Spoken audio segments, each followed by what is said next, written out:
And we're live. What's up, guys? Welcome back to another Fish the Moment live stream. Today is my first live stream as a full-time fishing instructor and a full-time YouTuber. And so I'm super excited to talk to you guys again this week and coming at you with a brand new career and hopefully some new energy after leaving the corporate world finally. I'm able to put all of my effort into my fishing videos, into being on the water, and so I'm so excited to start this journey with you guys. And before we get started, I want to let all of my new viewers know that this is my live stream format for my videos, which means I'm going to be breaking down my Patreon members' lakes using Navionics and Google Earth, and the videos are pretty long and pretty in-depth and detailed. And so if this is your first video you're checking out from my channel, then I recommend going down to my YouTube page below and actually looking at one of my long-form videos. Those videos are going to be, I call them long form, but they're actually going to be a lot shorter than these videos, and they are put together in a way that it can make the information really easy to understand with graphics, with easy explanations, and it'll be a lot easier to pick up what I'm talking about in those videos as opposed to this live stream where I just talk for an hour straight. So go check out my other videos if you haven't seen them before. And then for all the regulars, welcome back. Great to see everyone in the chat. I see some people calling me the professor and the class is in session, and so I don't really know. Since I am a full-time fishing instructor, I guess now you can call me Professor Schultz or maybe Professor Fish the Moment. I don't know. I'll let JT figure out my nickname in the comments there, but need to get some nicknames going. I need to get some shirts going for the channel, and so I got a couple of shirt ideas in mind, but we need to get some good slogans for Fish the Moment going so we can get some good merch out there.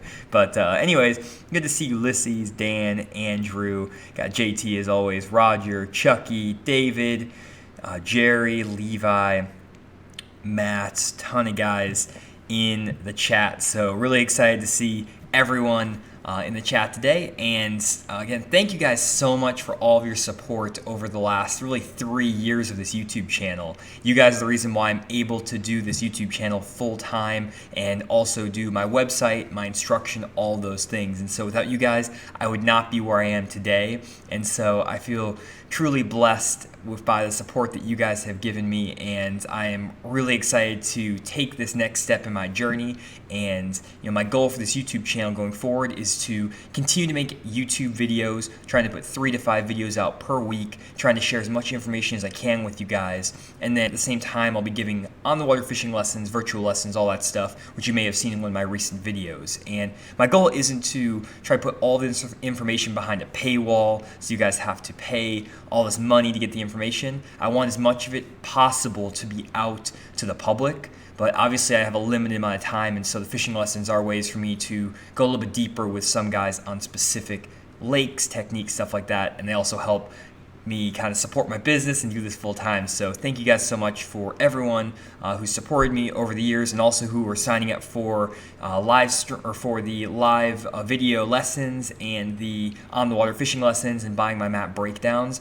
It is awesome to get all that support. And right here I have my website pulled up actually, so you guys can kind of see where this is. This is fishthemoment.com. Probably a lot of you guys have already checked this out. One thing I wanted to call out is that I actually did add some lake breakdowns, stock maps to my website last night, and I didn't get to mention them on the on Instagram, stuff like that, but I do have these stock map breakdowns for Grand Lake, Lake Fork, Toledo Bend, Lake Lanier, Ray Hubbard Lake in Texas, and Douglas Lake in Tennessee. I have more lakes coming this week, and these lakes are basically breakdowns of summertime areas with anywhere from 40 to 50 areas on these lakes, and I give spot recommendations, condition recommendations, all kinds of stuff, along with my lure recommendations and conditions. I have a lot of extra information in there that'll help kind of guide you on where to go to these spots. So it's not just a bunch of spots, it's hopefully a whole package that will help you go out in the water and catch fish. So put a lot of time into these. They take a long time to make, and so I kind of transitioned away from the personal maps to these because I can put just more information, make them a lot better because my return's a little bit better on them. And then also with the personal lake breakdowns, you can always book a one-on-one lesson so I can look through your lake with you. So wanted to get that all the way before I jumped into the live stream. But we do have some lakes to look at today, and I know I've been selling a lot of my services lately, so I want to get back to that straight fishing content that you guys are here for. And so today we are going to be looking at 3 really great lakes. We got Lake Placid in Florida, then we're going to Lake Seminole in Georgia, and then we're going to Lake Amistad in Texas. And so we're going to check out all 3 of those lakes. Those lakes were submitted by my Patreon members, and I will get some shout outs to them as well. But pretty much that's what's going on, guys. The other thing I want to call is I got a brand new computer. And so I know in my last live stream I had a bunch of issues with my computer. It was messing up, but I got a really nice fast computer, which is going to help with my editing speed and with these live streams. So really excited for that. And so seeing you guys type in a ton of stuff. Professor Moment, Professor Flash, Professor Schultz, all could work. JT's working the names. Maybe we get some other suggestions. I don't know. JT might be having a creative block at the moment. Those are not as good as I was hoping. Just kidding, JT.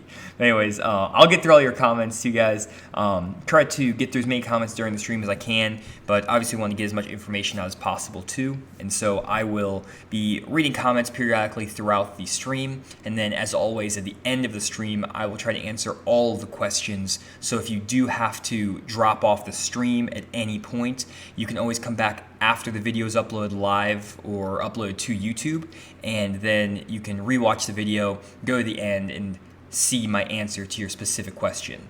And if you do have a question, as always, just type @FishTheMoment with all the question marks, just like JT did here. And he's saying, since you're full-time now, does that mean I get a promotion and helping in the chat? Just kidding. We'll see what we can work out there, JT. I might need some assistance going forward here. You never know, especially if I get pretty big here. But anyways, trying to keep it. I get a lot of comments from you guys. Stay humble, keep the content as it is. Don't try to sell out, and that's definitely my goal. I've seen that trend over a lot of YouTubers, a lot of things like that. So again, my goal with this YouTube channel is to help you guys get as much information about bass fishing as you can, share what I learned about bass fishing with you, not try to tell you this is the specific way you have to do it, just share with you my experiences and what I've learned, and want to get that information out to you, and don't want to be selling products and all that stuff all the time. Might start working with a few companies, things like that, but it's not going to be all over my channel. My focus for my YouTube channel is going to be the fishing content. And so anyways, we're going to jump right in now to the first lake. So let me transition this over here. Just give me 1 second.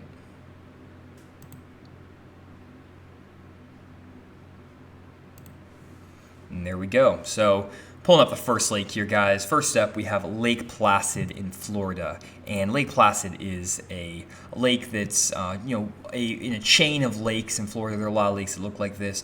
And Michael Bell, a new Patreon member, actually suggested this lake on my Patreon page. And if you guys want to join my Patreon page and submit lakes for this live stream breakdown, you just go over there in the bottom right corner and have my Patreon page there. You can join. But you can see it's kind of in this chain of lakes, and you can see it's pretty close to Lake Okeechobee over here. So I'm sure some of you guys have heard of Lake Okeechobee in the past. It's just right over here, Lake Placid, pretty famous lake or chain of lakes over here as well. And as far as what I want to look for on Lake Placid, I want to show you guys some offshore fishing areas, because that's kind of my bread and butter, so I like to do. And Florida lakes a lot of times are getting a bad rap of like, okay, they're all just big bowls, there's not really any structure out there. How do I find fish offshore on a lake where it's all just one big bowl? And I hear that all the time, but that's definitely not always the case. A lot of guys say my lake is just a big bowl, there's no structure. But at the same time, there's really good structure in the lake where you can find offshore bass. And so I want to kind of dig into that idea a little bit of how do you find fish on a lake that's just a big bowl. This could also apply to lakes up north, where you have, like in the lakes in the northeast, where you think, my lake's just a big bowl, there's no structure, how do I find fish? And so definitely going to try to dispel that myth there. But before we do that, got a super chat here from Realistic Fishing, $5. He said, I'm trying to do more boat fishing, so I will pay attention to the offshore tips. Here's $5 towards the fishing business. Thank you so much, Realistic, and thank you for all the support since pretty much the very beginning of my live streams and my channel. And guys, check out Realistic Fishing's YouTube channel too. He's got some pretty good or pretty great content on his channel, so definitely go over there after the live stream. Don't click out quite yet. Click out after the video. That's a better idea right there. Daniel, see your question here. I'm going to jump into this lake a little bit, but I will talk about flash flooding at the end, because I know I'm getting a lot of questions about flash flooding. And actually, after I talk about Lake Placid, I might jump to a lake where it's really flooded and talk about that for a few minutes, because I know that that's a huge topic of conversation for you guys. And so I will jump into that here in a few minutes after Lake Placid, just to give you some ideas. And I will be making a video over on either Grand Lake or 10 Killer Lake over in Oklahoma, where the lakes are super flooded right now, in the next week or so. And so you guys can get some information on how to fish these extremely flooded lakes. They're like 20 feet high. So either way, I'll jump over and I'll talk about that, like I said, in a second. But anyways, let's see here. Jumping into Lake Placid. So what we're talking about, a lot of guys say, this lake is just a big bowl. There's no contour lines. It's just kind of tapers out slowly all at the same time, and it's like, where is the structure? Where can I fish offshore? When you're looking at a lake normally, like I'll give you like a sneak peek over here when we go over to, like, say Lake Amistad, where you see this lake has all of these nice creek channels and channel turns, and you're like, oh man, this lake, I could fish offshore here. It'd be so easy. I just go to all these creek channel points, all this stuff that Johnny's always talking about. But when we zoom out of here and go back over to Lake Placid, you're like, well, I don't see any. There's no creek channels. How do I find fish offshore?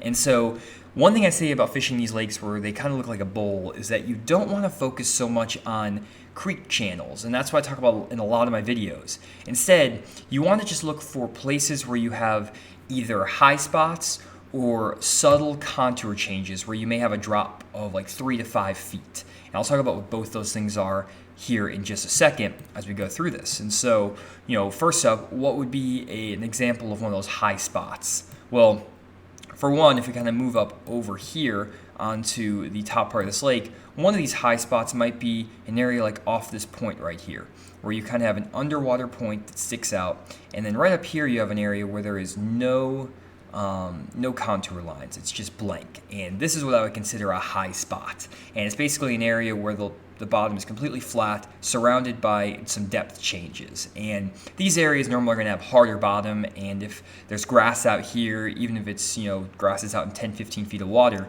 these bass will a lot of times congregate around these high spots because you'll have the harder bottom, the bluegill and all of that will move to these areas. Bluegill, perch, tilapia, stuff like that will congregate on those hard spots, and they'll feed up on the plankton and stuff there around those rocks, and the bass will be there to follow.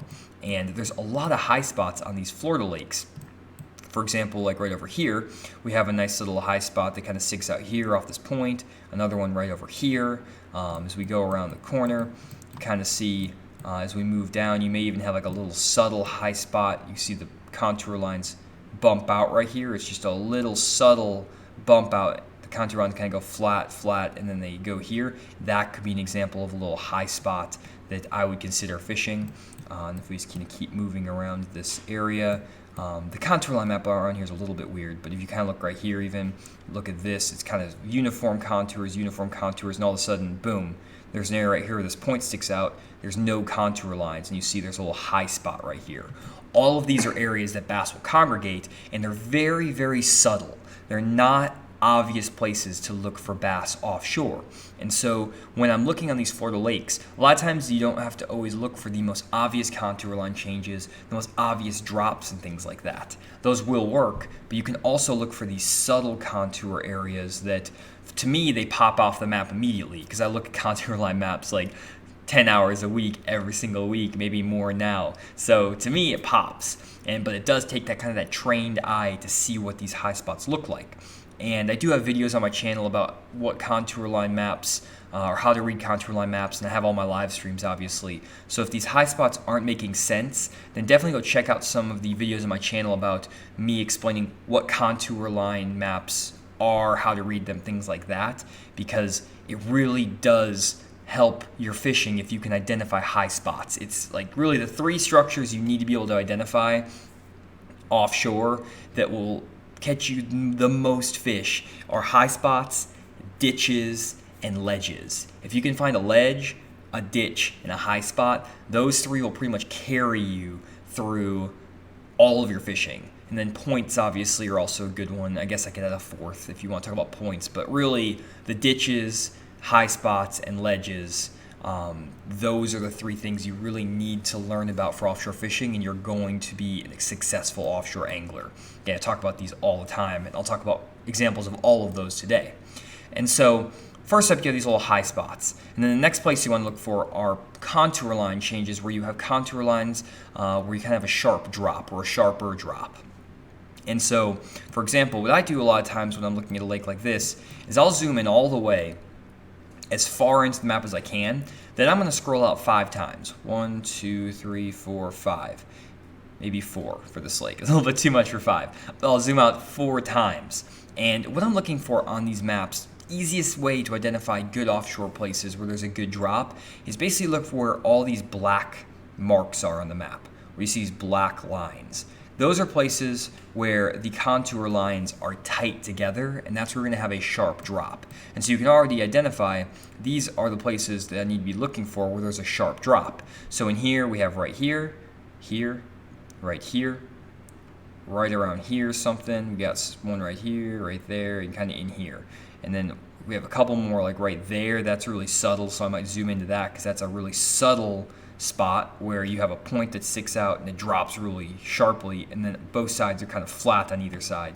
And it would be really hard to see that if I was just kind of scrolling through here. I might even just miss that. I might even miss that. Like, that doesn't look obvious to me. But as I zoom out 4 times, you can see it gets a little bit darker, literally just right there. That shows me there's a steeper drop. This is the type of place that I'm definitely looking for. Other spots would be like out here where you have these contour lines very tight together, 20 foot down to 40 foot. That could be a good deep diving crankbait spot, maybe even like a fish with like a 10XD, something like that. I know Mikey Balls catches a ton of fish offshore on these lakes in Florida, and he fishes places like this and some of the, this more subtle stuff out here as well. And so all of these drops here, you have a nice drop right here that looks really good, another drop right here that's very good. Even out here, you can kind of see those contour lines get really tight together. This is a nice little area to check out. And so, as you can see, in a matter of about 5 minutes, I was able to pick out 10 or 15 good offshore areas on Lake Placid, which is not that big of a lake. And it's places that I would go check out and fish for sure. And so you don't have to always have the most obvious contour line changes, and sometimes on lakes where there's not that many contour lines, it's actually easier to find fish because any places there are good contour line changes, that's where the bass are going to be living. And so another great place I just saw right here is actually this very subtle point that rounds around this corner. This is a very long, wide point, but a lot of times these type of areas can be also good if you have grass, or maybe you can find a shell bed or rock out there. And in general, on these Florida lakes, the types of cover I'm looking for would be shell beds, any sort of hard bottom, whether it's rock or something out there. Maybe someone drops some like cinder blocks or something out off a point. Who knows? I don't know with Florida guys. A lot of guys in Arkansas plant crazy stuff offshore: brush piles, pallets, rocks, trucks, crazy stuff. So I don't know what Florida guys do, but they do stuff like that. And then with these ledges and stuff, where you have the ledges, the sharper drops, that's where you're looking for the hard bottom, the rocks, maybe shells. And then on the high spots, mainly the thing I'm looking for there is grass or shell beds. So shell beds, the shells will congregate on these high spots really well around here, and then the grass also, if there's hard bottom down there, the bass will get around those patches of the grass offshore. And so that's kind of a really quick breakdown of Lake Placid for offshore bass fishing, and it's really not that complicated. You don't have to make it super complicated for offshore fishing, especially on some of these Florida lakes. And if we kind of transition over to Google Earth really quick, you can kind of see out here that there's some good ridges, there's some good structural changes you can see even just from Google Earth. And so it's not like you don't have offshore structure on these Florida lakes, on these glacier lakes, things like that. You do. You just have to have a little bit keener eye to see where those unique pieces of structure are. If you can find them, you're going to catch a bunch of fish. And then one more thing I want to talk about that is kind of interesting that I like to fish are places where, like right here, this isn't a great example. There's places sometimes where you have these little canals that cut through these lakes where you can actually drive through these canals. And a lot of times you can actually find shell beds on the either side of these canals, and what happens is the water will move through when the wind's blowing, and it'll congregate shells right out in front of these little areas. And so these areas right out here, you can a lot of times find shell beds. Those are great places in the summertime, in the wintertime, all the time. So the mouths of all these little lakes can be great places to find fish in Florida. So just a little extra tip there. Not really related to Lake Placid, but kind of makes sense for a lot of the lakes around Florida. So awesome. So that was a quick breakdown of Lake Placid. And so now what I'm going to do is I'm actually going to hide my screen for just a second, guys, and transition this. Now I'm going to try to find a lake. I'm actually going to try to find one lake where the water's super high, because I know that there's some guys who are really interested in that, about the high water. And while this is loading, I'll answer a question over here. David Neal says, is there a way to mark a spot on the web app and transfer to my unit? I've watched and done it on Google Earth per your video.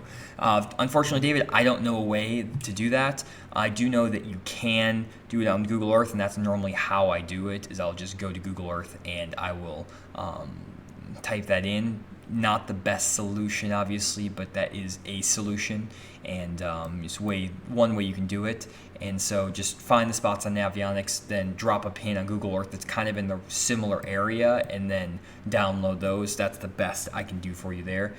Do you guys know a lake that would be flooded on Google Earth that you guys would know? I actually don't really. I always look for lakes that are low. I don't really ever look for lakes that are flooded, to be honest. I'm trying to look for some of these Oklahoma lakes, because I know sometimes they can get really high in the bushes and stuff like that, but can't think of one off the top of my head where it would be flooded. So let me know in the comments over here if there's a lake that you know specifically on Google Earth that would be flooded in a Google Earth image. Bull Shoals, that's a great suggestion. Sorry for the downtime here, guys. I do want to talk about these flooded lakes, though, because that is such a good topic and something I want to get to and talk about. But Bull Shoals was so high the other day, guys. I was out there and it was like 14 feet high. I know that's not even high compared to a lot of the lakes around the country, but 14 feet high. It was like, it's in the parking lots, it's in the bushes, it's in the picnic tables, crazy stuff. Let me try to see Bull Shoals if it has something. I'm just scrolling through Google Earth. I guess I could let you guys see my screen. Why not? You guys can see me floundering here through Google Earth. At least you can see how I'm trying to find this stuff. Another lake that might be Bruce Ferry. You guys keep firing those things. Lake Hartwell. There's a lot of lakes that are flooded right now, but they wouldn't be flooded in Google Earth. So Google Earth images are historic, so they may, like if a lake was flooded 3, 4, 5 years ago, then it would be high. A lot of it doesn't live update, unfortunately. But let me see here. If I can't find one in just a second here, I'm just going to jump to, okay. I will jump to one more lake, just right over here. I'm going to check this one out, see if we can find this lake high. This is Brewer Lake, one of my favorite little lakes, and I know this lake is high a few years back, and it's also very low. There's images where it's super low. Let's see here. This will probably, one of those images in there looked like it was pretty high. Bear with me for one more second, guys. You can see the lake. You can get some images when it's really low, which is great.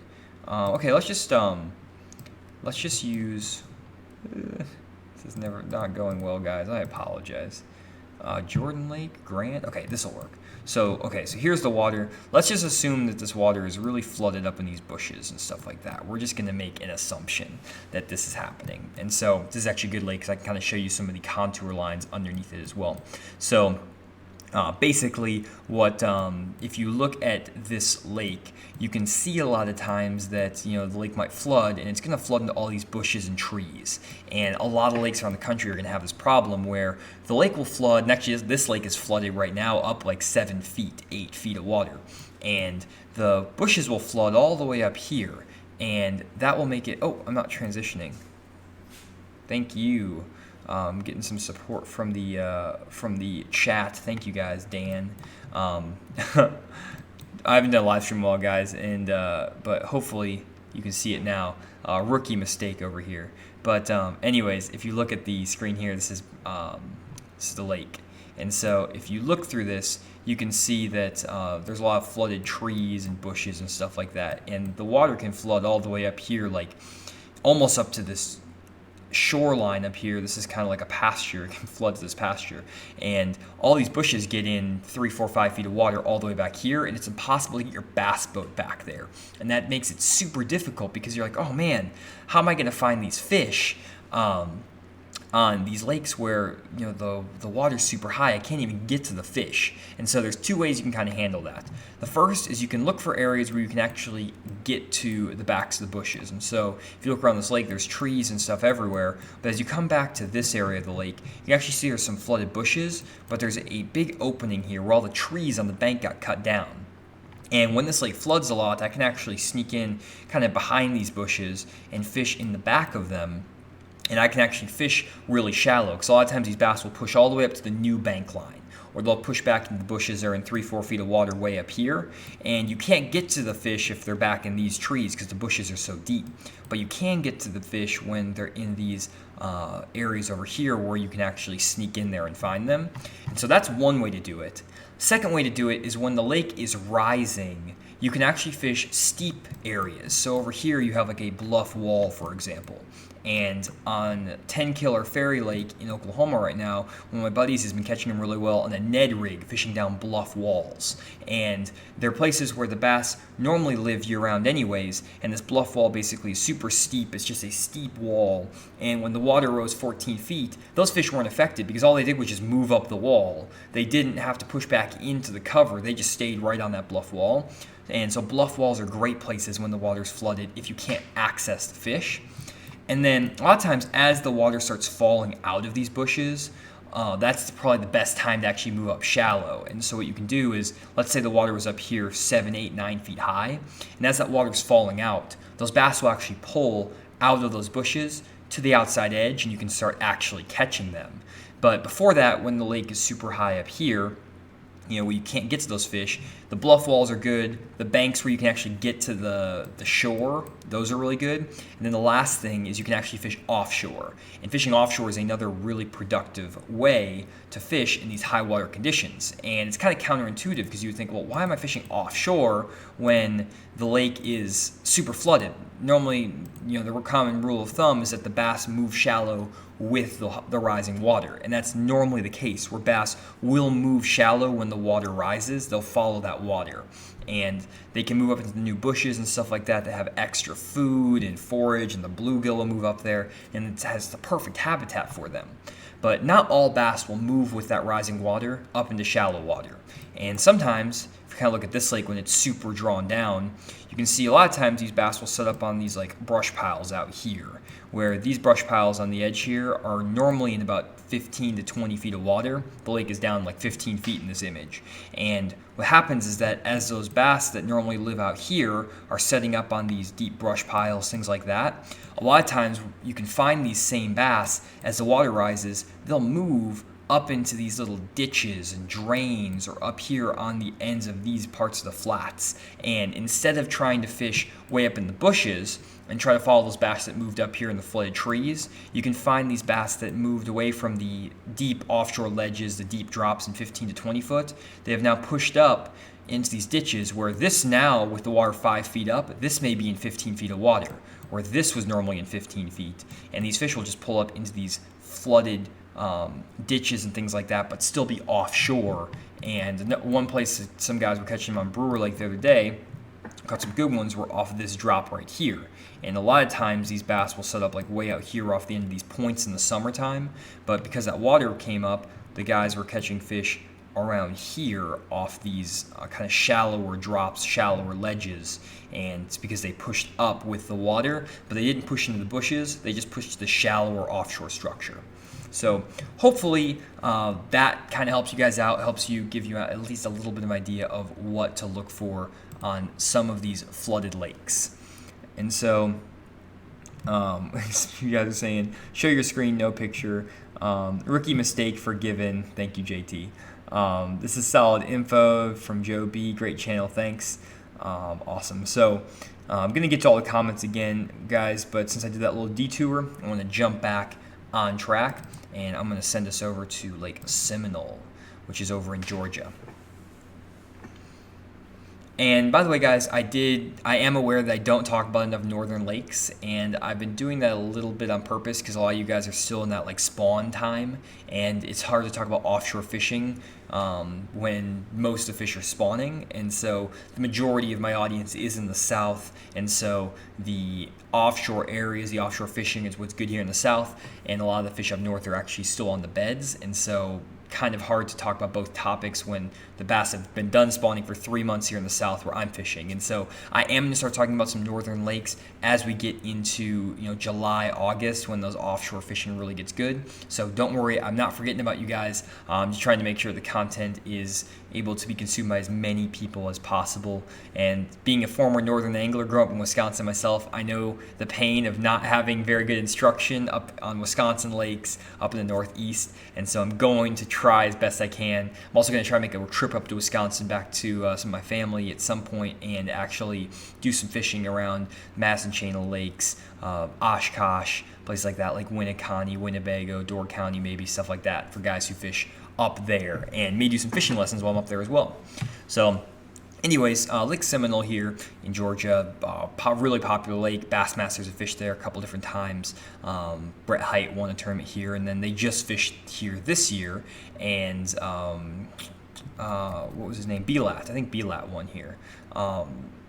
Brian Latimer, he won on Lake Seminole, flipping off some grass, stuff like that. So that was, just a really good tournament lake. And I'm going to talk about some offshore areas out here and just kind of give you a breakdown of what Lake Seminole is. It's basically just a giant kind of marshy, shallow water, lots of grass, lots of backwater, stuff like that. And there's kind of two forks of these rivers, and guys catch fish way up these rivers. They catch them in these backwater areas, and then some fish are caught on the main lake here. And I'm really going to focus on this main lake because a couple reasons. One, it does have some really good grass, it has some good offshore structure, and it also has some pretty decent clear water in some parts of the year. Oops, not trying to do that. But if you kind of look over here, you can kind of see as we go back in time, you can see most of the time the water in this section of the lake, because of the grass, stays pretty clear. And that's good for offshore fishing. You can obviously catch them in the dirty water offshore as well, but having that little clear water is always good. And so here's kind of a good image I found where you can see all that grass and all the little ditches and turns and stuff like that. Great offshore fishing out here, especially in the offshore grass. So I want to talk about that a little bit, guys, and jump over to Navionics here so you guys can actually see what's going on. Okay, pull up Navionics. So we got Lake Seminole. And so, guys, feel free to drop. I know I'm not answering a lot of questions, but feel free to drop some questions in the chat. I will answer them at the end of the stream. So if you do have stuff, you guys have been pretty quiet tonight, despite having 142 people on the stream. That's really good. You guys have been very, very quiet. So feel free to talk. This is a friendly environment. No one will judge you for your fishing questions. They're all welcome here. And any fishing discussion is also welcome. I don't know why I'm talking in that tone of voice. I apologize. I don't know. Anyways, I need to get back in the stream mode. Gotta get that full-time fishing Johnny back in gear. Anyways, so Lake Seminole here, Navionics. So if we look at this lake, you can kind of see that there's a lot of boat lanes where you have the red and the green buoys that run through. This is very common. You'll see this on Toledo Bend, on a lot of river systems, stuff like that. And so if you guys fish Toledo Bend, you guys know that normally there's a lot of good fishing right on the edge of these channels. And a lot of these fish out here are going to probably be sitting, depending on the water clarity, between about 10 and 20 feet of water. And normally when I have, let's say, a foot or less of water visibility, I'm going to be fishing offshore in no deeper than about 8 feet of water. If I have 1 to 2 foot of water visibility, I might fish out to about 15. If I have 2 to 3 feet of water visibility, it might fish out to 20 feet. And then when I get 3+ feet of water visibility, that's when I'll go fish as deep as the thermocline. And I'm going to be making a video about all that very soon on my channel of how deep should you be fishing offshore. I have so many video ideas and videos in the works right now, guys. You have no idea. I already have a lot I kind of made last week, and I'm already trying to make as many as I can for you guys. Obviously it takes a long time to edit. I've kind of forgot how long it takes to edit all of my videos. It takes me like 8 hours per video sometimes to make them, and so I'm going to try to get as many views as I can while maintaining that really high quality, because I know that that's important to you guys and it's important to me. But anyways, if we kind of look through some of these areas, you'll see that this main river channel will kind of run through into the back of these backwaters. And so you have this channel, and then you have the channel out here. So actually this is a secondary creek channel, and this is the main river channel out here. And normally when I'm looking for places offshore on these type of fisheries in the summertime, I'm going to be looking for places where you kind of have these creek channels kind of intersecting. And so like right here you kind of have a little secondary creek channel that cuts here, and places that I would really be looking for in general are places where you have the secondary creek channel connecting with the main river channel right here, or connecting with the secondary creek channel right here. And you'll have like little points and turns right here. These are great places where you might be able to find some fish up in about 10, 12 feet of water in the clear water. And then if you get to the dirtier water on the main lake, maybe you'll find fish like on this 8 foot or 6 foot high spot up here, or even up on top of these points in shallower water, or even like right around this turn. And don't be afraid in the summertime on these lakes when it's 100 degrees to fish up in 3 to 7 feet of water. It's definitely not a problem. You can catch fish offshore really shallow, and especially if you have some shell beds up there and there's bait pushed up on these areas, you can catch fish in pretty shallow water during the summertime, especially if it's close to deeper water, close to this main channel. And so, obviously fishing points of these ledges, points of the secondary creek channels, stuff like that, that's going to be huge. Other things I'd be looking for is kind of at the mouths of all these little spawning bays, where like right here you have these spawning bays or spawning pockets. I would be looking for the first drop outside of these pockets that's close to the main or the secondary creek channel. So like right in here, you have a little turn right here that's really, really good. You have some areas in here as well with some submerged timber. And if you can get some submerged timber, maybe mixed with some grass, it's a great place to fish a jig, fish a worm, like a 10-inch worm or a Zoom speed worm, stuff like that, or like a Zoom old monster. You can also catch them fishing like a jig down there, and maybe a swim bait if you put like a weedless swim bait on, maybe like a mag draft freestyle, something like that. Catch some fish off these areas, away from the bank. Again, not fishing super deep though, fishing in 6 to 10 feet of water, maybe down to 15 if you get that like 2 to 3 foot of water visibility because of the grass. And so there's a lot of really good potential areas in here. You can just see from Navionics. You have these nice points that stick out here right into the creek channel, another little point right here, all kind of classic, almost like Tennessee River ledge looking areas. And as you move kind of further away, like down to this lower end, where you kind of have this creek channel cutting in, this main river channel right here, cutting against this flat, you have more ledges.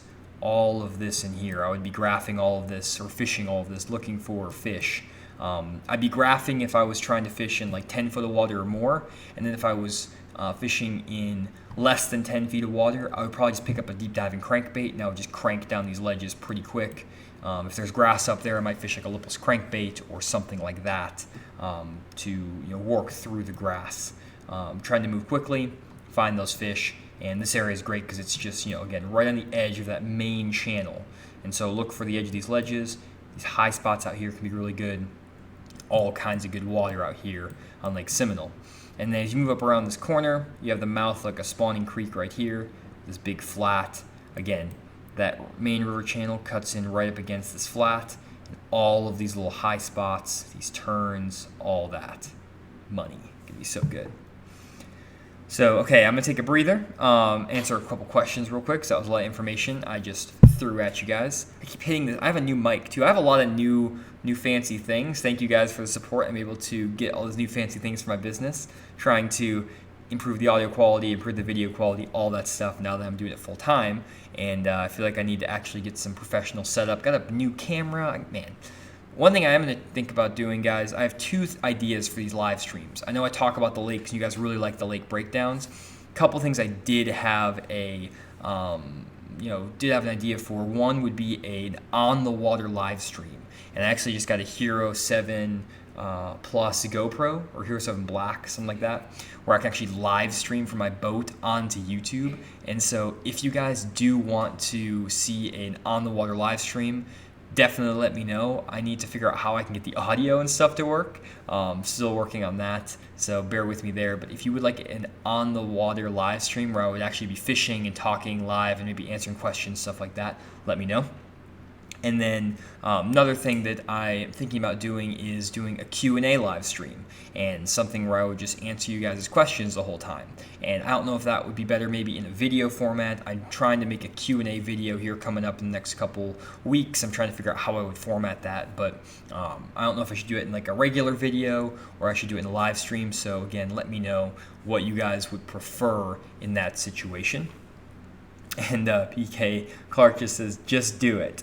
Yeah, on the water and the Q live stream are both great ideas. Okay, so everyone's just saying yes. Like, I'm like, should I do this? Should I do this or this? You guys are like, yes, do both. Okay, I will do both then. How many live streams would be too many live streams? Would you guys like 2 live streams a week? Because I could do 2 live streams a week if you guys want. I would love that. I just don't want my content to just be like live stream. I guess I could do 3 or 4 videos and 2 live streams. What do y'all think? I don't know. Let me know if you want more live streams in the comments. I can just do them all the time. They're very fun.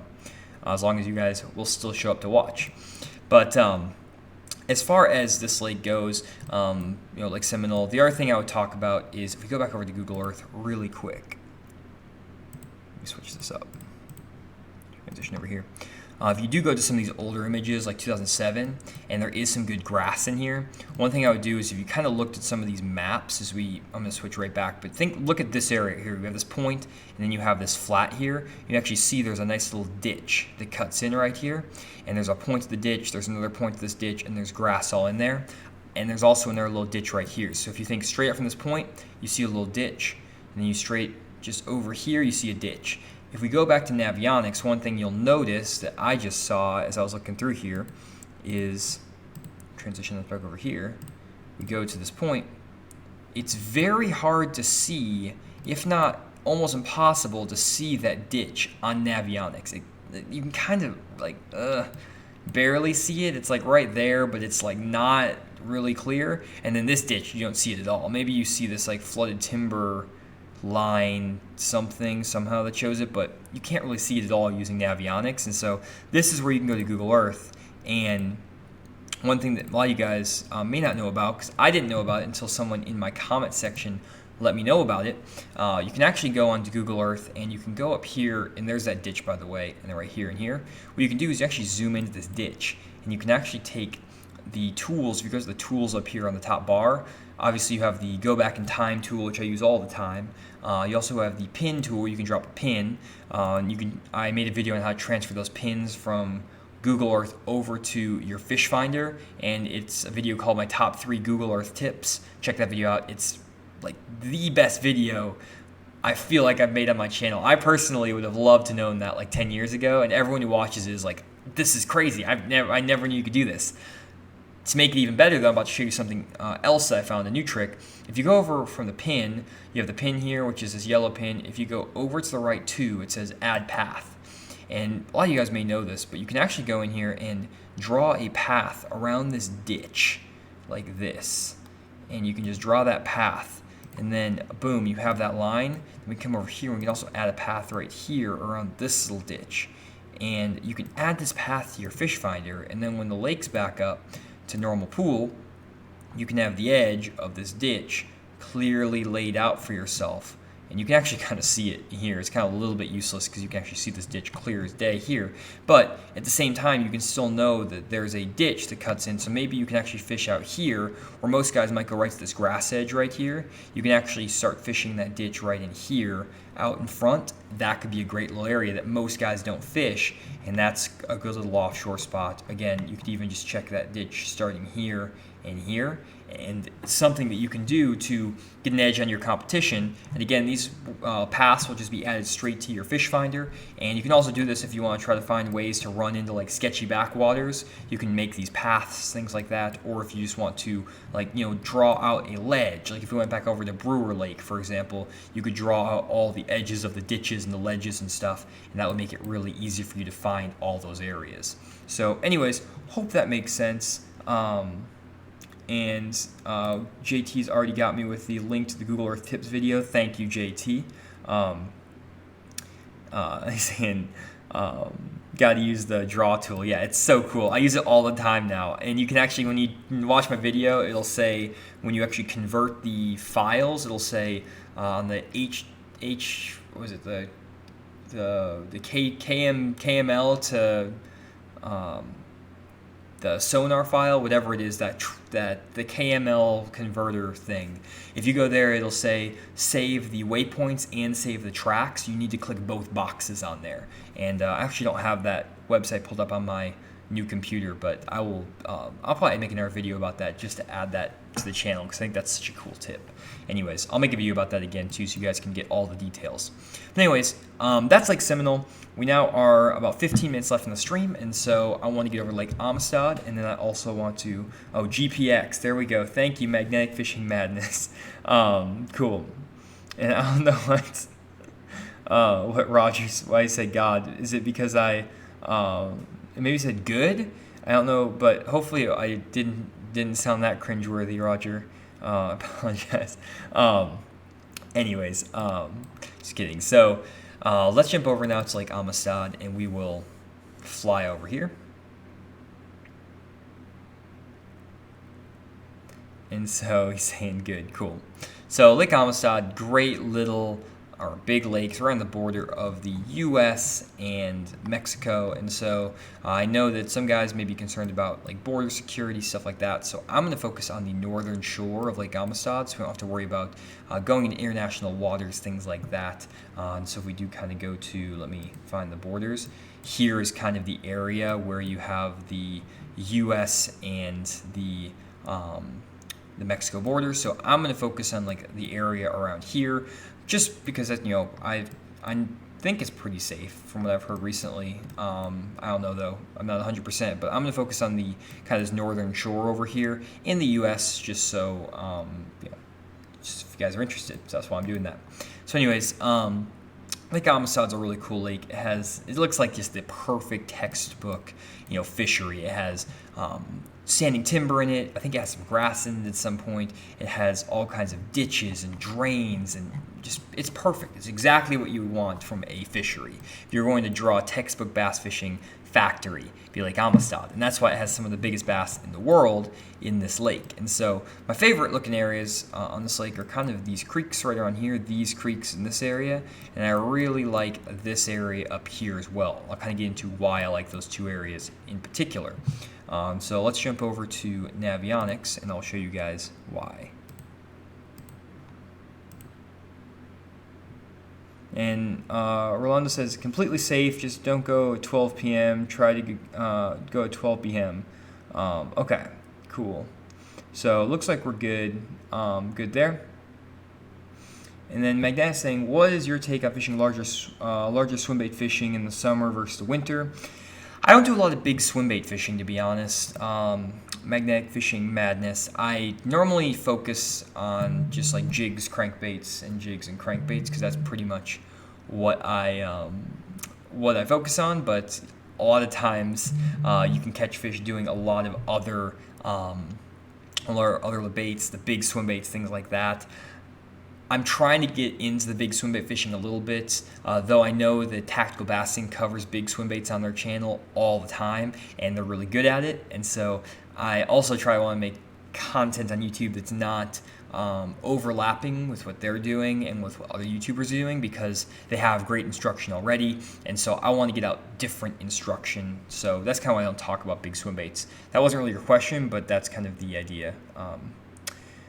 Let's see here. And then we got, let's say, H moves says, Johnny, the Google Earth to your units fish farm use was the single best instructional video ever. That is some serious Bass University paid subscription info. That's awesome. Yeah, that's what we try to do here. We try to get the free info out as much as possible. Try not to hide too much behind paywalls, stuff like that. I still obviously need to make a living, but my goal of this is to get the information out to you as best I can. And actually, just on that note, if you guys do want to find different ways to support the channel, because obviously I do a lot of the videos for free, stuff like that. I have lessons that you guys can sign up for, which a ton of people have done, which I really appreciate. Obviously, I get some money from YouTube and from super chats, things like that, which also helps out a ton. And one easy way you guys can actually support the channel for those who are on that you may have not heard about, or you may have in one of my recent videos, is actually to go onto tacklewarehouse.com. And the way you can do this is if you use the link down in the description of this live stream and all of my future videos, there's gonna be a link, and it's basically like fishthemoment.com / something or other, where you can kind of see it's basically this extra little link that you add to the end of tacklewarehouse.com, and that's called an affiliate link. And an affiliate link basically links your transactions to my personal profile with Tackle Warehouse, and I'm part of Tackle Warehouse's affiliate program. And so every single time that someone uses my link in my description and then goes and makes a purchase, they're tracking that, and they give me a percentage of the profits from that sale.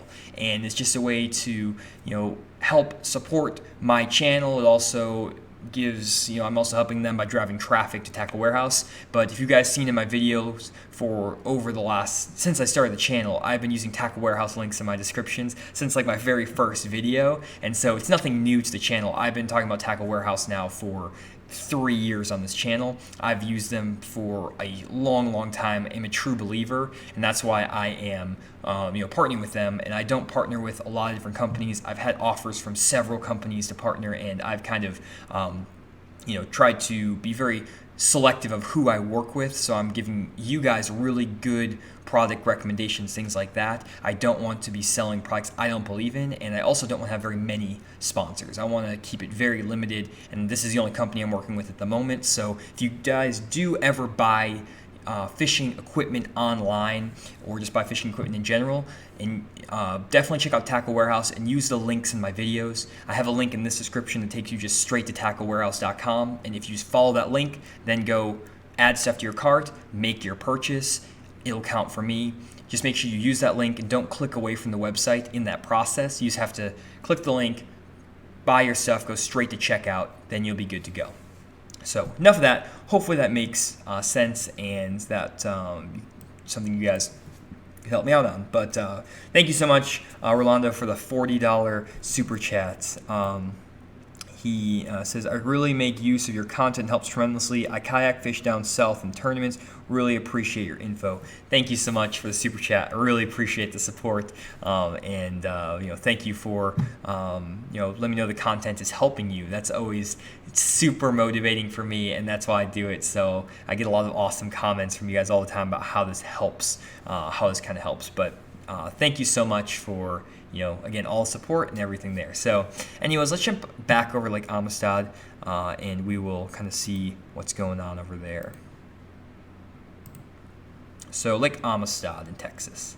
So the kind of the areas I would fish on Lake Amistad in general this time of year are going to be offshore areas on the edge of these main creek channels and ditches. And so you have creek channels and ditches that kind of wind all the way through all of these flats and all these areas. And you have several areas where there are big main lake flats that stick out in the middle of the lake. As you come up here, again, big main lake flats. There's flats that are out here in the backs of these pockets. These are the type of areas that I am always going to check and I'm always going to fish. And really, on Amistad, there's so much water to cover that I would normally just pick one creek on a given day. And so let's say that we were going to pick this creek back here, because this creek has a lot of good flats, has a lot of good ditches, ledges, stuff like that. And so on Amistad, the lake is pretty clear, you have deep timber, and you have lots of trees, stuff like that. And so there are a couple ways you can actually find fish on a lake like Lake Amistad. And the first is to look for fish that are on the edge of ledges or on rock and stuff like that. And so when I'm looking for fish that are going to be related to the bottom on the edge of a ledge or a drop or something like that, I'm usually going to be looking for places that are on the edge of these big flats where the top of the ledge is in anywhere from 20 to 30 feet of water. And in the summertime, these fish on Amistad, from what I've heard, get about as deep as about 30 feet, and then after that they will kind of suspend. In the wintertime, they'll get deeper than that. They might get to 40 feet. But a lot of times they'll get into that 30 feet of water, 25 feet of water.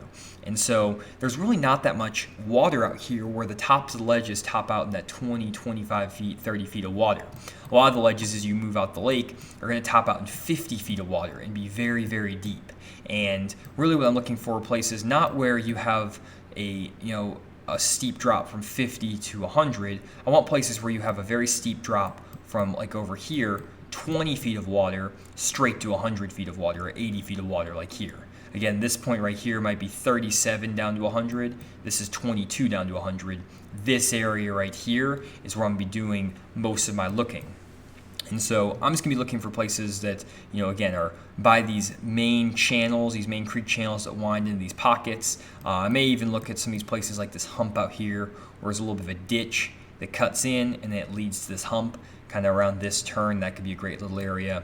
And then, right after the bass spawn, maybe even looking for places that are kind of like this high spot out here in the backs of these drains or ditches. This is like a drain or a ditch that feeds in here. These bass a lot of times can spawn back in these pockets, and then they move out to these little high spots right where that drop is. All of them, though, in about 20 to 30 feet of water. And so there's lots of places around here you can fish, either at the ends of the ditches, the kind of the middle of the ditches, or then right on the main creek channel. But all of them are going to be places where, again, top of the drop is in 20 to 30 foot of water, and you're just going to graph for fish, look for the dots all over the screen. And I'm going to be making a lot of videos coming up. Actually, I'm working on one right now about what bass look like on your graph. I'm also going to be making a complete guide, or like a beginner's guide to down imaging and side imaging, where I'm going to be actually in a parking lot with orange cones and toy boats, where I'm going to hold up a toy boat, and I'm going to go all out to explain what side imaging and down imaging are as easily as possible, because there's still a lot of confusion out there. And I'm going to make it literally foolproof, so everyone, you could give it to your wife, your little girl, your little boy, whatever, 10-year-old, and they'd be able to understand how it works. That's the goal. So everyone can I'm not saying you guys have the intelligence of a 10-year-old. I'm just saying that I want to make it that easy to understand, because there is a lot of confusion out there. But as you said, there are shows like Are You Smarter Than the Fifth Grader? And that is a show, and people do well, I don't know, I think it's probably fake. I think that's fake. Anyways, I don't know why I'm talking about that. But as you move kind of further back in these creeks, though, so you can see some of these ledges, in general, will just start topping out in 30 foot. And so as the further and further you move back, it's a little bit easier to find some of these areas that top out in 30. But, a lot of times I'm looking for places that are kind of by these main lake flats. They're kind of way out here.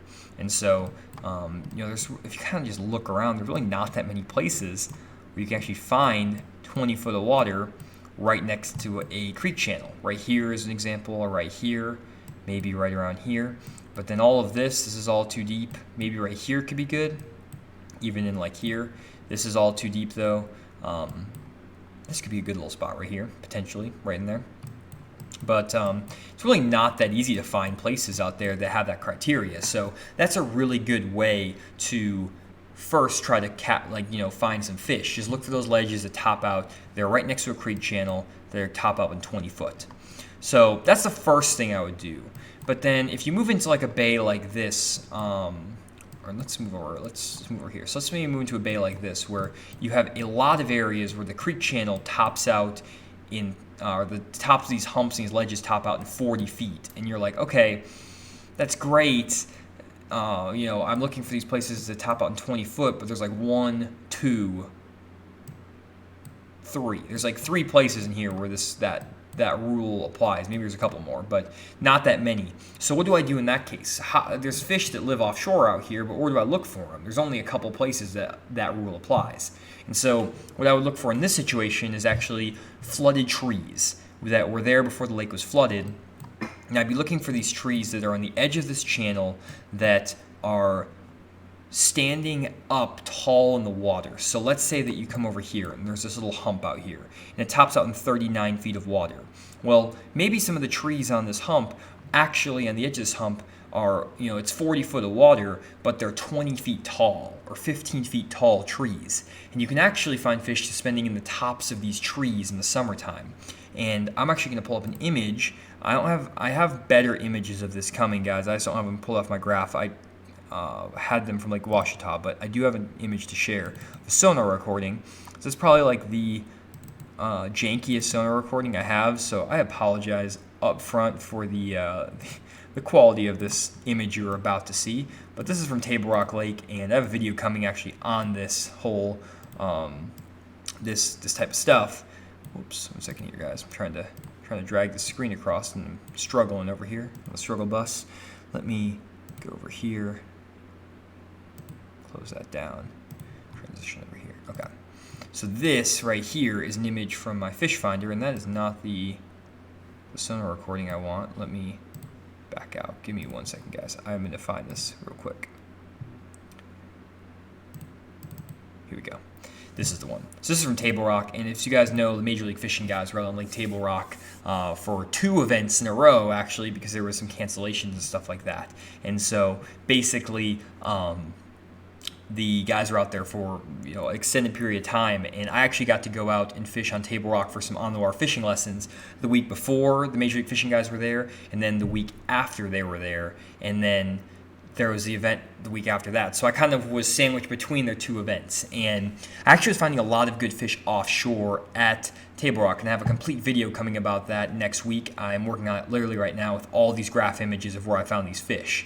But one thing that I found was a lot of fish suspended in the tops of deep trees. And this image, again, is very kind of janky because I have my prop wash in here, and that's kind of throwing off everything because I drove over the spot twice because I saw all these fish on the graph and I wanted to capture them. But basically, if you look here, this is a really steep drop where it goes from like 40 foot of water down to like 100 feet of water down here. And you can kind of see the outline of some trees on my down imaging. And then you can see a tree here, and a tree here.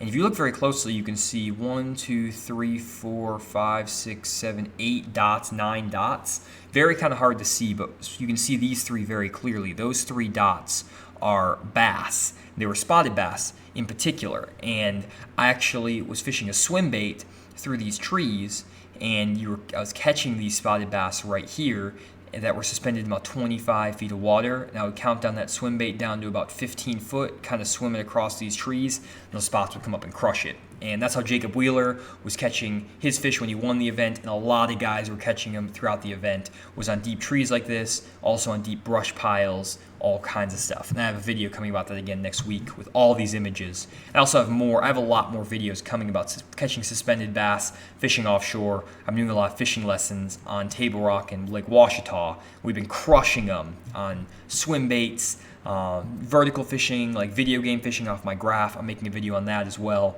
coming up here very soon. But if you guys do want to go out on the water with me and learn about how to catch suspended bass on a swim bait and a drop shot, fishing deep trees, stuff like that, and you live around Lake Ouachita or around Table Rock Lake, hit me up, fishthemoment.com or fishthemoment1@gmail.com, either way, and you can go there and book an on-the-water fishing lesson with me, and we can go out and catch a ton of spotted bass and some good largemouth as well, suspended out here deep. And having some really good lessons and some really successful lessons doing that. But anyways, on Lake Amistad, the bass will kind of do the same thing, where they'll suspend around these really deep trees, and they'll just kind of sit up here, and like this wall, let's say this is 40 foot right here up on top. They'll sit in these trees that are kind of up here in 40 foot, suspended at about 20 foot of water.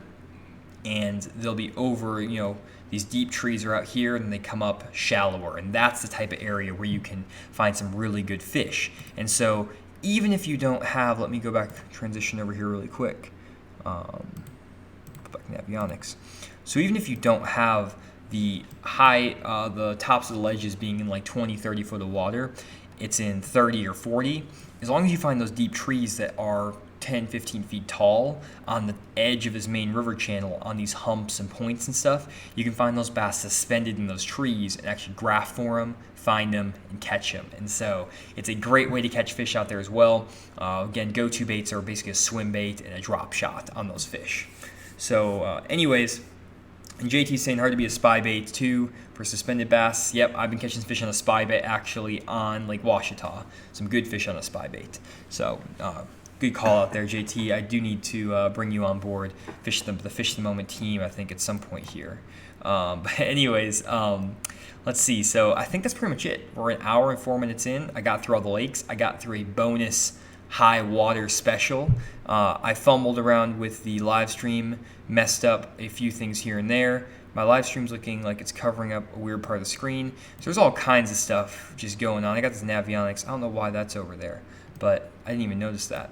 But anyways, hopefully this all made sense. Hopefully y'all enjoyed the stream. And now I'm going to go back and I'm going to go through all your comments. I feel like this is my first time doing a live stream because I haven't done it in so long. So anyways, let's see here. Let me roll up here and see what we got. We have a ton of comments. So let me just see what everyone's got to say. Hey guys, this is pretty much the end of the stream, and so I will be posting the stream live to YouTube right afterwards, after I go through all these questions. And so if you guys do want to jump off, that's no problem. I'm not going to be talking about any more lakes or anything anymore, but I will be just answering questions and just talking and fumbling through questions as always at the end of the stream. And so if you guys want to stick around, can. If not, then thank you for joining. Really appreciate the support as always. Pumped to be going full time with my fishing business. Pumped to be getting out way more fishing content, way more videos, not just live streams, like actual fishing videos. And it's like mind blowing, right? It's a fishing YouTube channel, and I'm not just sitting in my office looking at maps. So very excited about that. But we're getting some questions here now, right now. So let's see here. Daniel Wood, already got Daniel, got him. Neil, he said, can you talk about tannic color water, a lot of Florida and northeastern lakes?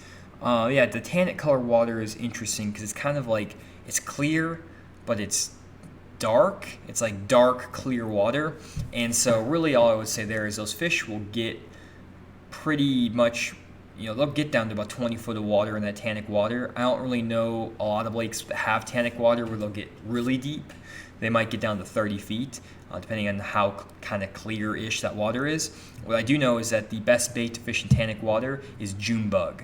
So you can find those fish deeper. They still live deep, but you have to fish baits that have a darker color. So June bug is a great color in tannic water. Normally in like 3 to 4 foot of water visibility, I'm throwing baits like green pumpkin and watermelon.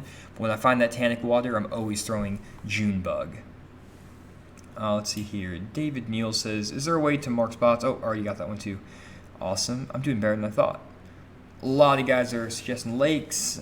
Thank you for that. Dan, St. Louis says, nothing showing your screen. Okay, got that. Cool.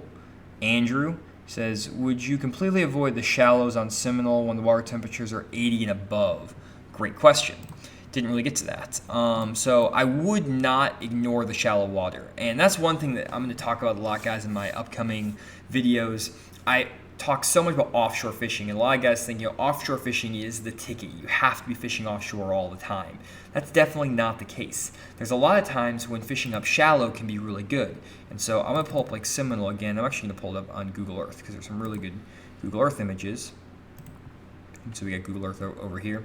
And so like Seminole, for example, there's a lot of like rivers and stuff like that way up here where you have this the river section.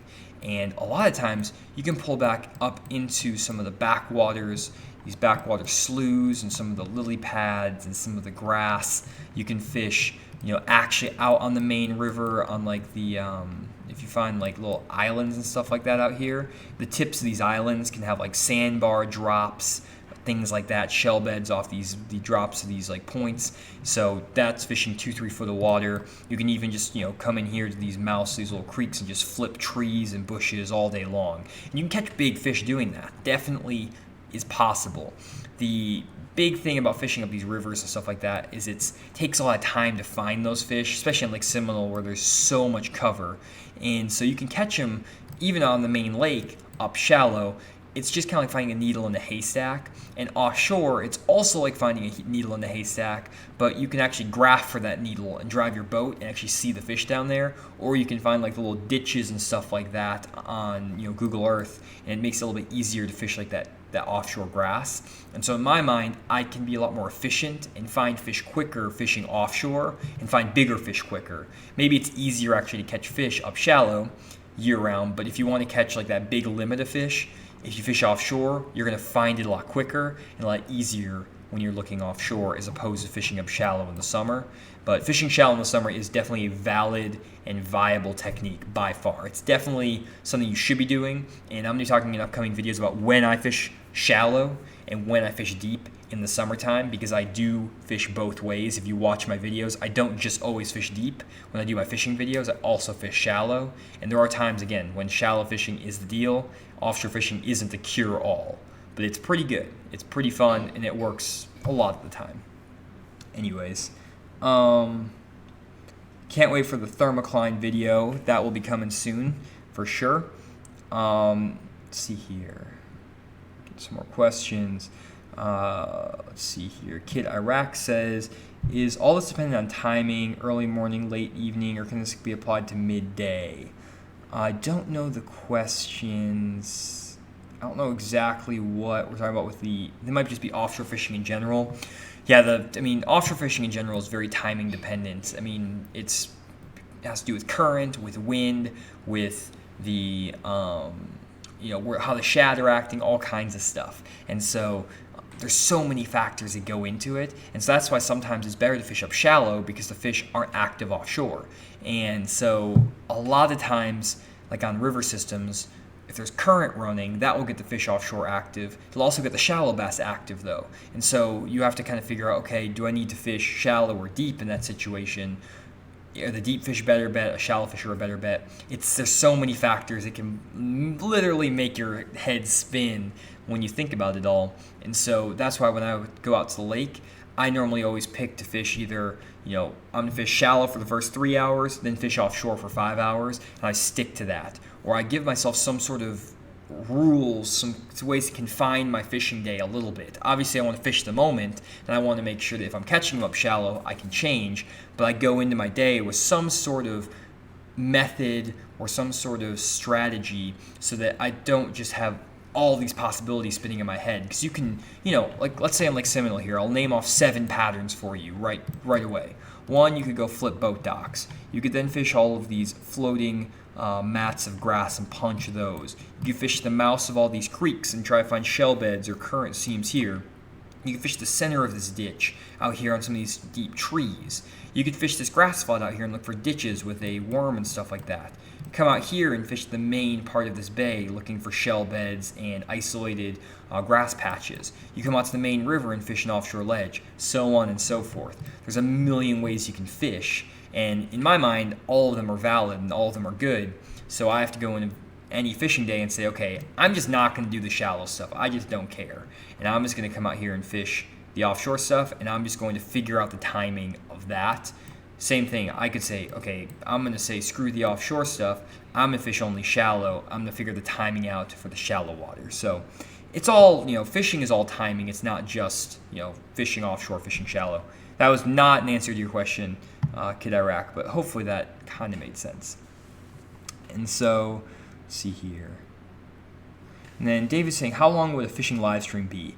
It'd probably be as long as the camera can hold battery. I don't really know, though. I think I probably could I also need to figure out how I would get the Wi-Fi hotspot to work. So it'd be dependent on how much Wi-Fi hotspot I could get per month. If I can get like a lot of Wi-Fi hotspot and I can make each live stream like 2 hours, that would be awesome. Like 2-hour fishing live streams, like that would be really cool. And so that would be what I want to do. I'd also maybe try to maybe live stream a whole night tournament. Like if the tournament started at like 6 o'clock and went to 10 o'clock, maybe I could get the last little bit in dusk, and I could do a full like tournament live stream. That would be really cool too. And then Joshua says reception will be questionable on the lake though. Yes, that's true. I could probably go to like Beaver Lake though. Beaver Lake in Arkansas, if I can show you where Beaver Lake is, very close to my house. And if we go over here, got Beaver Lake. It's right by the city. There's a big city, Rogers. I live over here in Rogers, and so I probably could fish. Like, that'd be kind of interesting too. It's like, hey, I can only fish in like the Prairie Creek area where I have cell reception. That's a challenge to myself too. It's like you have to fish in this section of the lake. You can't go anywhere else because you have to have the live stream going. Or maybe I can find one area of the lake over here that has good reception. That could be an interesting challenge. That'd be really challenging, actually, because I would hate it. Because I'd be like, oh, I want to run over here to the clean water. I want to run down here to the dirty water. That would be fun. That would be really fun. And if when I lose, I have an excuse because I'm like, oh, I couldn't fish on my best spots. They didn't have reception over there. I got a built-in excuse right there. Perfect. And then JC says, also 2 streams a week, if you can, sounds great, more the merrier. Perfect. Let's see here. Neil asks, if you live stream from a boat, post a game plan the day before, or maybe a lake breakdown and try to follow the plan. That would be really cool too. I would like that. I should just do that in the video as well. And Dallas says, reception could be sketchy. Watching someone, even you, fish for an hour is like watching paint dry respectfully. That's very true as well. That's the one thing I was thinking, like, you're just going to be like looking at my butt for like an hour, which just doesn't seem like that much fun for anybody. Let's see here. And then all kinds of stuff. Let's see here. I'm reading through all this stuff. All kinds of questions. And then Roger saying I misspelled GPX. Okay, good. I didn't say anything crazy. Looking through all this stuff. Give me one more minute, guys. Tommy Murray's Outdoor Adventures. Can you save the tracks of a ditch or a hump onto your chart? Yes. So that's the whole idea, Tommy, with the maps. So with the paths and stuff I did, you can save those directly to your fish finder, like on Seminole. And so there's a video on my channel about that, and JT linked it in the live stream feed right there. But you can actually transfer these actual tracks to your fish finder. Let's see here. And then Brad Dunn says, if I donate $3.50, can I get a free lesson on my graphs? Brad, the best way to do that is if you want a lesson, I would just go to my website, fishmoment.com, and I can go out on the boat with you and give you a lesson in your boat. That would be way better than, or I could just do it over like a live stream, stuff like that. We could live feed it on the one-on-one video lesson. And the one thing with the super chats is that YouTube does take a really big cut. So it would be better if you did on the website, because more money will go to me as well, which is also good. I'm not feeding the Google machine, but Google does have my heart right here. Got me around the neck with all the ad revenue and stuff. But anyways, let's see here. I'm probably missing some great comments, by the way, guys. I'm sorry if I'm not reading out. There seems like there's a lot of laughing and funny jokes going on, so I apologize if I'm missing that. And what about Fish the Moment merch? Bluegrass bodybuilding and fitness. Fish the Moment merch is coming. I'm working right now with some guys to try to put together some shirts with some graphics, stuff like that. My first shirt is basically going to be my Fish the Moment logo, which is up there. It's going to be like really big on the back of a shirt like that. It'll be like a fishing sun shirt, and then it'll have cool like Fish the Moment font. And then I'm thinking like on the sleeves or something too. It could be like Fish the Moment around the cuffs, so you kind of, or when you're looking down at your reel or something, you remember to fish the moment. Something like that kind of is my idea for that. Also want to try to see if I can get some like sun gloves with fish the moment. I think that could be really cool, just like fish the moment on the glove. And then maybe like a little logo right here. Something like that. And then also obviously trying to get some fish the moment hats out to you guys. So that's just investment in inventory. So trying to build up some capital for everyone who's business minded. They need to build up my capital so I can buy inventory, so I can have the inventory on my books and stuff like that. That's going to be a whole thing. So I'm a supply chain major, so I'm so excited to set up like my reorder point models, figure out the optimal inventory levels. Oh man, it's going to be so fun. I'm such a nerd with business. Anyways, Let's see here.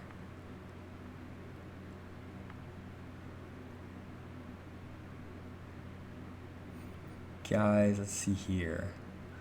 Do you use braid or fluoro swim jigs down deep? I always use fluorocarbon on my swim jigs. That was from Bobby White.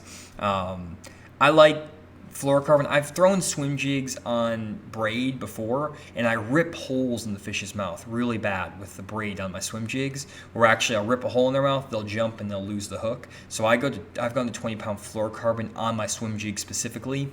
Don't seem to have that big of a problem on my frogs and buzzbaits and stuff like that. For whatever reason, I think it's just the swim jig I use. It was like the Hack Attack swim jig by Strike King. It punches a giant hole in the fish's mouth, and I lose so many fish on that swim jig with braid. So I've gone to using fluorocarbon, and I land way more fish. And then let's see here.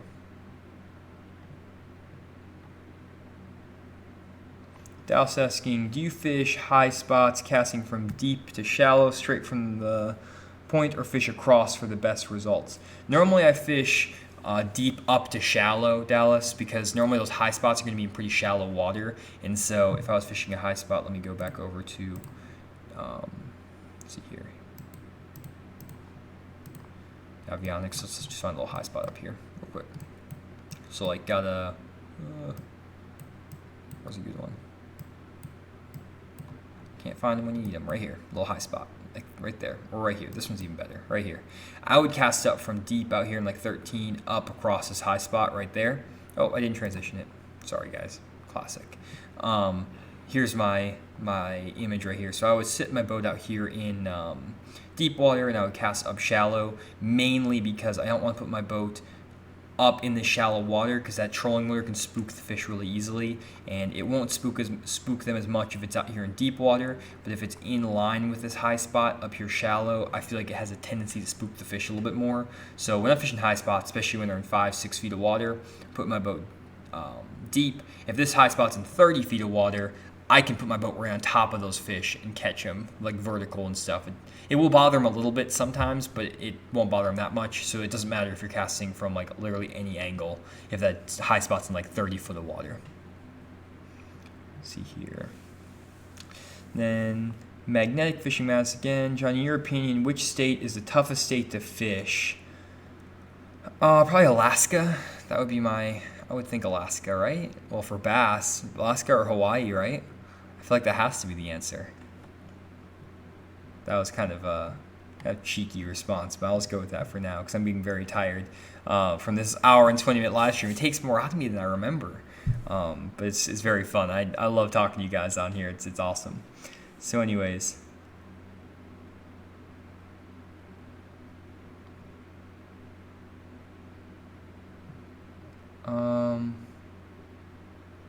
Let's see here. And then Kid Araxis, thanks, Johnny. I only puked a little from the head spinning. Well, hopefully that didn't it wasn't too crazy, but hopefully it'll make sense if you rewatch it and stuff like that. Let's see here. Michael Wood says Buck Perry Jr.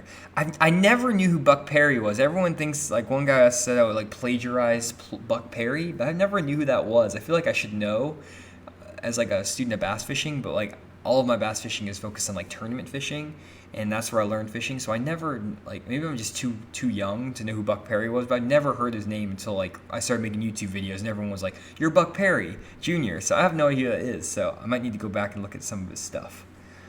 And then, let's see here. B. Saunders says, come to Grand Lake for a live stream. Majority of the lake has a good reception. That'd be awesome. Grand Lake's not far from my place. Grand Lake's only an hour from my apartment. So that would be, that'd be something I'd do for sure. Let's see here. I think I'm pretty much done here.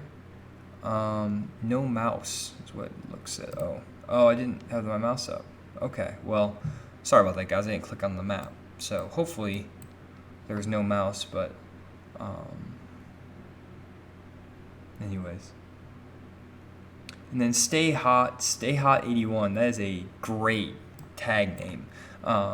got anything for rivers. I have a few videos on river systems. You should just type in like fish at the moment rivers and it should pop up. I have all my videos tagged and you should be able to find some videos on river systems. I have several videos, even like my guides to pre-spawn and spawning bass fishing. I talk about river systems and I'll have more videos coming up on rivers. Right now there's a lot of videos I wanted to make on river systems, but the Arkansas River is flowing like 400 to 500,000 cubic feet per second, is like 20 feet high, and it's like flooding everything in Arkansas. And actually, I'm safe, guys, just so you guys know. I've had a lot of people asking. I really appreciate the messages and all the concern. My family, all my friends, everyone is safe from the flooding. No problems there. So, looks like I got to pretty much everything I see here. Terry Weaver says, best Ned Ray worm you found. I just used the TRD, or I'll cut a striking zero. I actually use striking zeros. They're old, like striking stretchy Cincos. I just have a million of them when I was sponsored by Strike King. I used to use them all the time. So I just cut those in half, and that works for me. But anyways, hope you guys, yeah, let me see here. Yep.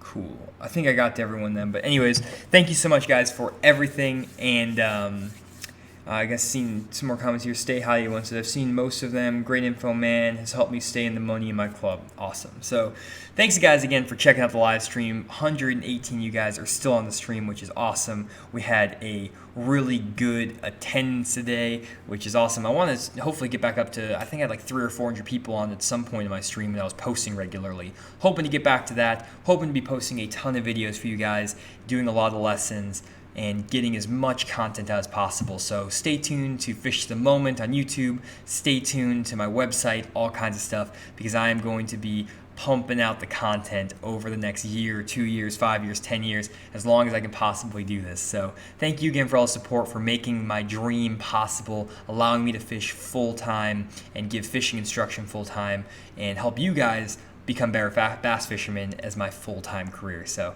thanks again for all the support, and I'll see you guys on my next live stream, which is going to be next Tuesday at 8 p.m. I'm going to make these live streams consistent, finally, fortunately, and I'll post that live stream right after I get done with this one. So thanks again, guys, for checking out the stream, and I'll see you in the next one.